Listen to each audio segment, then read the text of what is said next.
Hey guys WhatsApp. এই ভিডিওতে কথা হবে যোদ্ধা যে সিনেমাটা আসছে তার অফিসিয়াল ট্রেলার নিয়ে। তো সিনেমায় অভিনয় করেছে সিদ্ধার্থ মালহোত্রা, দিশা পাটানি এবং রাশি খান্না। রাশি খান্না এর আগের বছর ফার্জি মুভি, এই ফার্জি সিরিজে, রাজ অ্যান্ডিকার ফার্জি সিরিজে ডেবিউ করেছিল, ঠিক আছে, হিন্দি ইন্ডাস্ট্রিতে। এবং দেখা যাক এবার এখানে তার কাজ কীরকম হয়, এবার ট্রেলারটা কেমন হয় সেটার উপর নির্ভর করে আছে সিনেমাটার জন্য হাইপ কীরকম বিল্ড হবে। কারণ সিনেমাটা রিলিজ হতে কিন্তু আর বেশি দিন সময় নেই, 14-15 দিনই জাস্ট বাকি আছে। তো দেখা যাক যে সিনেমার ট্রেলারটা কেমন হয়। কারণ প্রথম যে গানটা বেরিয়েছে সেটা মোটামুটি হয়েছে, ওর থেকে আরও ভালো গান হতে পারতো। তো চলো দেখি কেমন হয়েছে ট্রেলারটা। 1 2 3 স্টার্ট।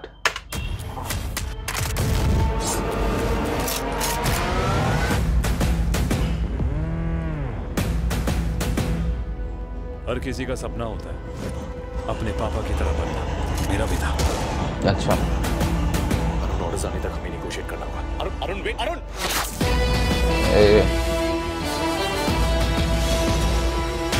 মানে অর্ডার ফর্ডার তোয়াক্কা করে না আর কি, যা মনে হয় করে দেয়। अब इस शरीर पे या तो योद्धा का यूनिफॉर्म होगा या फिर तिरंगा। ও सॉलिड लगता है। वैसे भी ऐसे बड़े बड़े मिशंस में ऐसी छोटी मोटी गलतियां होती रहती सनोरिटा।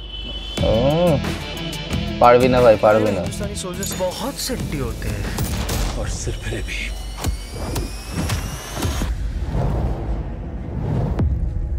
योद्धा नहीं, देश के दुश्मन नहीं। इंक्वायरी खत्म होने तक आप सबको सस्पेंड किया जाता है। जज रहा है तुझ पर, लेकिन बेटा इसे कमाना पड़ता है और फिर पूरी जिंदगी इसका सम्मान करना पड़ता है। Cabin crew to stations preparing for departure.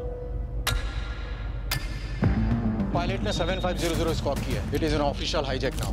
खबर आ रही है कि एक भारतीय हवाई जहाज को हाईजैक कर लिया गया है। और फिर कमांडो कौन है? संदिग्ध हाईजैकर भारतीय फौजी होने की आशंका जताई जा रही है।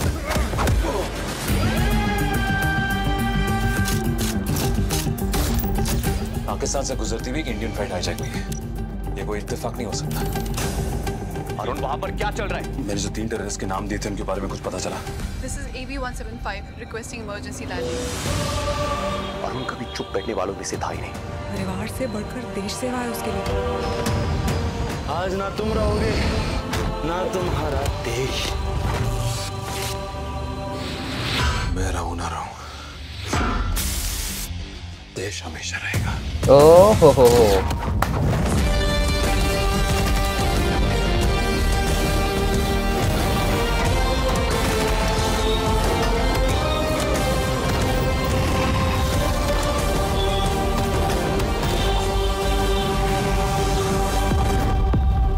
जब तक आर्मी नहीं आती हमें नेगोशिएट करने की कोशिश करनी चाहिए। नेगोशिएट करना तो कभी योद्धा का स्टाइल था ही नहीं।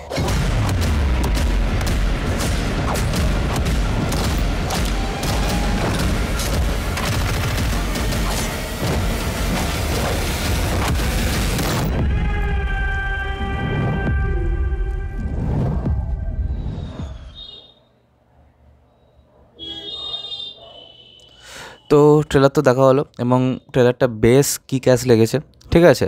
এবার গল্পটার মধ্যে কিন্তু সেরকম কি নতুন নতুন কিছু অফার করার মতো আছে নাকি সেটা কিন্তু আমি বুঝতে পারলাম। কারণ এখানে এই ট্রেলারটার মধ্যে গোটা ফোকাসটাই কিন্তু দেওয়া হয়েছে সিনেমার অ্যাকশনের ওপর, ঠিক আছে। অ্যাকশনটা যে এখানে হাই স্কেল এটা কিন্তু আমরা খুব ভালো করে বুঝতে পারছি। এবার দেখা যাক আলটিমেটলি আমাদের রেজাল্টটা কেমন এসে দাঁড়ায়। কারণ লাস্টে যে সিনটা আমরা দেখলাম, যেটা ওয়ান টেকটা আছে, সেটা যদি হলে দেখতে তো আমার মনে হয় খুবই সলিড লাগবে, ঠিক আছে। আমি সেইটার জন্যই পুরোপুরি অপেক্ষা করে আছি যে কেমন লাগে খালি ওই সিনটা দেখার জন্য। কারণ ওই যে সিনটা দেখলাম ভাই, লাস্টে যে সিনটা সলিড, খুবই ভালো, খুবই ভালো। এরপরে যদি অন্য অ্যাক্ট্রেসদের নিয়ে কথা বলি, মানে সিদ্ধার্থ মালহোত্রা তো এখানে হাইলাইট বটেই, ঠিক আছে। এবার কোনোভাবে যদি এটা ক্লিক করে যায় তাহলে কিন্তু সিদ্ধার্থ মালহোত্রার ক্ষেত্রে কিন্তু খুব ভালো হবে। কারণ শেরশাহর মতো সিনেমা, সেটা ওটিটিতে আসার জন্য তার কোথাও না কোথাও একটা বড় হিট মিস হয়ে গেছে, ঠিক আছে। কারণ শেরশাহ যেভাবে বানানো হয়েছিল সেটা খুবই সলিড ছিল।